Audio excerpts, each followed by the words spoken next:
Good morning po. Ayan, merienda tayo ngayon. Pansit. Binili ko lang yan sa palengke. Pansit bihon. Tapos, pansit malabon. Meron tayo ditong lumpia. Tapos, meron tayo ditong lettuce. Ayan. Lettuce tayo, guys. Meron naman tayo ditong hinog na mangga.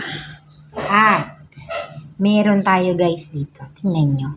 First time ko tong ipapakita sa inyo. Alam nyo ba kung ano ito? Ito po ay lato. Lato. Ayan o. Para siyang jelly. Ano? Masarap.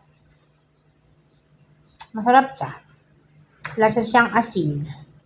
Yan. Guys, mataas po ang iodine content nito.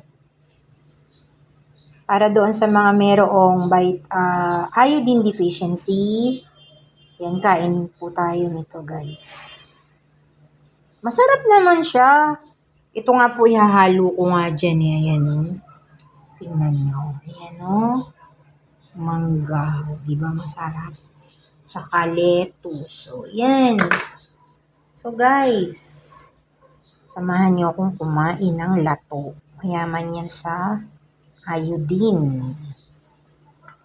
Ngayon lang ako nakapagpakita niyan guys sa inyo, Kasi namalengke kami kanina. Yan ang binili ng aking wish heart. Alam niyo naman, ang wish heart ko magaling mamamalengke yan Diba? Pag si nanay hindi marunong bumili ng ganyan. Ayan close up natin. Kain tayo niyan guys. Lasa siyang dagat. Lasa siyang asin. Wala naman siya ibang lasa. So, masarap po yan. Kain po.